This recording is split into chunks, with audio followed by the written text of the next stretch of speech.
Okay, so for our project we are doing the film, and we chose to pick the topic of daddy-daughter issues, which we saw as a prevalent pattern throughout the semester, and we're focusing more on how the daughters in the plays defy their fathers for love. Yeah, so basically who's in our group is myself, Kayla, Alicia, Justin, Shakira, and Annie. We really chose the plays Othello, Merchant of Venice, and Midsummer's Night Dreams because they have the most daddy-daughter issues. Those who are playing the parts in Othello, the Duke is Alicia, Brabantio is Justin, Desdemona is Annie, I'm Othello, and Shakira recorded it. Props. Merchant of Venice, we have Shylock as Justin, I'm Jessica, Lancelot is Alicia, Annie and Shakira recorded that one. And then for Midsummer's Night Dream, we have Justin as Theseus, Shakira as Aegeus, Annie as Hermia, and Alicia and I recorded that one. We really wanted to break it up so everyone had a certain part in each scene because there wasn't enough characters for all of us to be in it, so we had to make sure we had someone standing up there and holding the camera too. We recorded it in the study room in the library. We used whatever we had as props ourselves. We printed off the names on the tags, which you'll see in the videos. They're not very clear, but it's just for our use to see who was playing what character. Yeah, and that's our project. And so now we're going to have Annie, Justin, and Shakira tell you about why we picked each of those scenes. I'm Justin, and we did Othello because there's the father-daughter relationship between Brabantio and Desdemona, where Desdemona is basically, she's already gone off without Brabantio's authority and his will to marry Othello. And Othello is basically, in his eyes, he's kidnapped Brabantio's daughter, so Brabantio takes this up to the court and gets to the Duke, and basically is telling the Duke that Othello bewitched and kidnapped his daughter. So he calls Desdemona up, and Desdemona comes up and she defies not only her father, but all the men there, and saying that she loves Othello. She went against her father's word and married him for love. And Brabantio basically has no option but to respect her wishes. He disowns her, and he refuses to allow her to stay with the place, and so Desdemona goes off with Othello into war with him. Hey, Dr. Pillai. And I'm Annie, and we chose Merchant of Venice, and I chose this one scene with Shylock and Jessica, even though they had very few lines in the play together.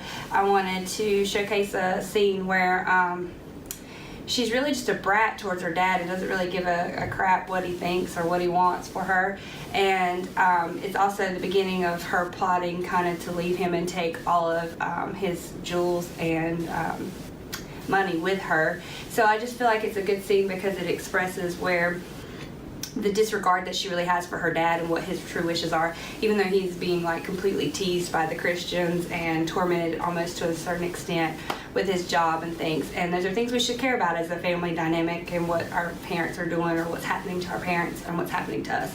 So I wanted to showcase that scene because specifically it shows that, you know, Jessica is a very selfish character and that she has no regards for her father at all. Hi, I'm Shakira, and we've done Midsummer's Night Dream with Hermia, Theseus, and Aegeus. Okay. With this scene, we've shown Hermia disregarding her father's wishes for who she should marry, such as she wanted to marry Lysander, and she's willing to give her life for Lysander and her virginity. And her father does not agree with this, so he goes to the Duke, Theseus, and they both try to direct her for who she should marry, but she is consistent on who she wants to marry due to it.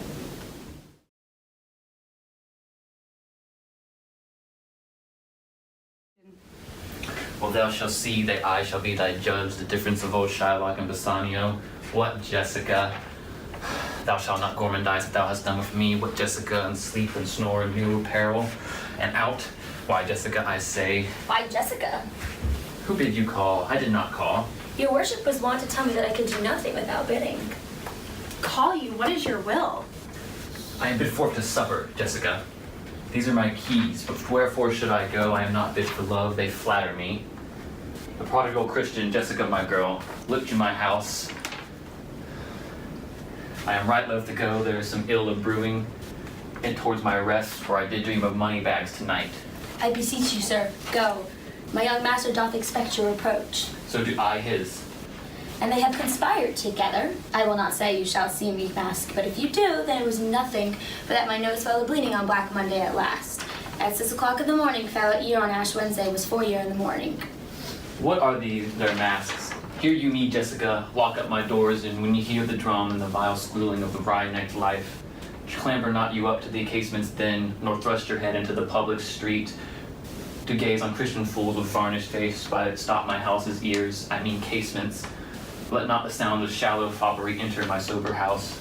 By Jacob's staff I swear I have no mind of feasting forth tonight, but I will go. Go you before me, sir. Say I will come. I will go before you, sir. Mistress, look out the window for all of this. There will come a Christian Bible be worth a Jew's eyes. What says that fool of Hagar's offspring, huh? His words were farewell, mistress, nothing else. The patch is kind enough, but a huge feeder snails slow in profit, and he sleeps by day more than the wildcat. Drones hive not me, therefore I part with him and part with him to the one that I would have helped him waste his borrowed purse. Well, Jessica, go and perhaps I will turn immediately. Do as I bid you, shut doors after you, fast find, a proverb, never stale in thrifty mind. Farewell, and if my fortune be not crossed, I have a father, and you have a daughter lost.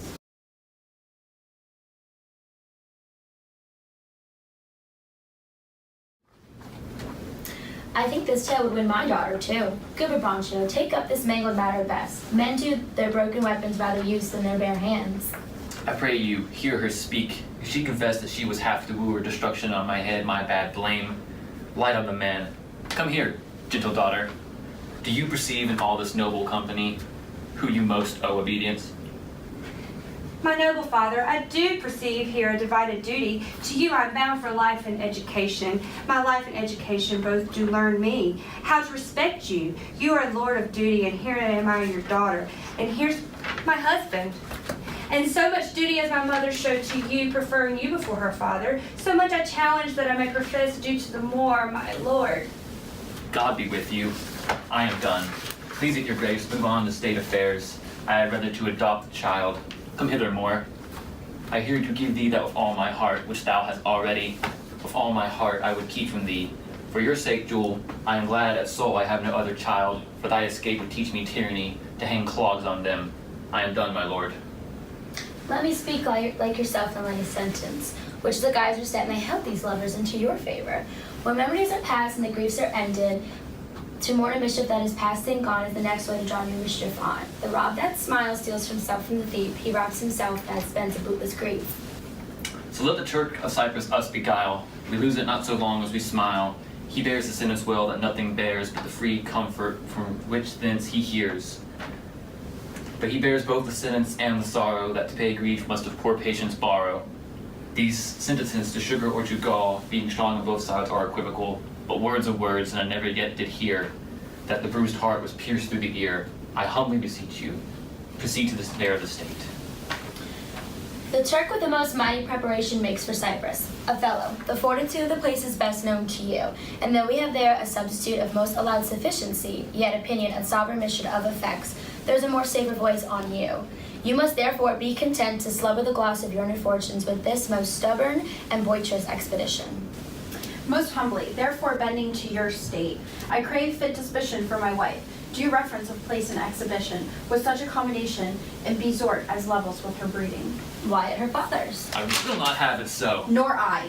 Nor would I there reside to put my father in impatient thoughts, but being in his eye, most gracious Duke, to my unfolding lend your prosperous ear, and let me find a charter in your voice to assist my simpleness. What would you, Desdemona? That I love the more, and to live with him. My downright violence and storm of fortunes may trumpet to the world, my heart subdued, even to the very quality of my lord. I saw Othello's visage in my mind, and to his honors and his valid parts did I my soul and fortunes consecrate. So that, dear lords, if I am left behind, a moth of peace, and he go to war, the rights for why I love him are bereft me, and I am a heavy interim shall support by his dear absence. Let me go with him. Even if she goes with me, I will be a good man in battle, and heaven defend your good souls that you think I will your serious and great business scant, for she is with me. Be it as you shall privately determine, either for her stay or going, thy affairs Christ hate, and speed must answer it. You must away tonight. With all my heart.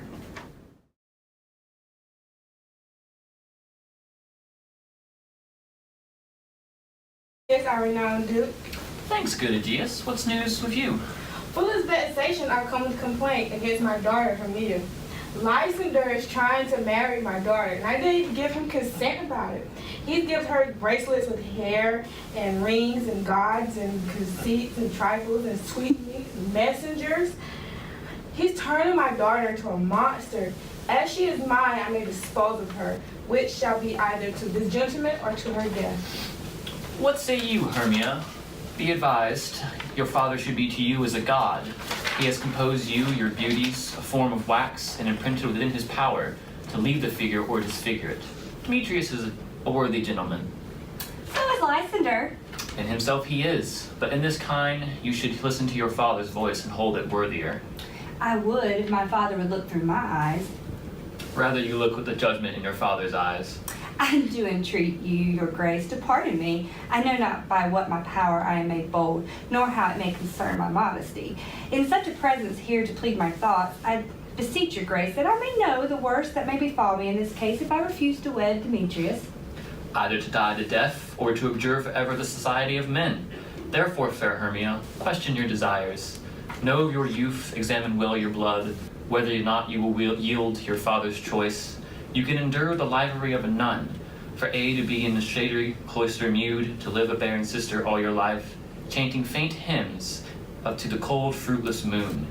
Thrice blessed they that mastered so their blood to undergo such maiden pilgrimage, but earthlier happy is the rose distilled than that which, withering on the virgin vine, grows, lives, and dies in single blessedness. So will I grow, so live, so die, my lord, ere I will yield my virgin patent up unto his lordship, whose unwitched yoke my soul consents not to give sovereignty. Take time to pause, and by the next new moon, the sealing day betwixt my love and me, for everlasting bond of fellowship, upon that day either prepare to die for disobedience to your father's will, or else to wed Demetrius as he would, or on Diana's altar to protest for austerity and single life.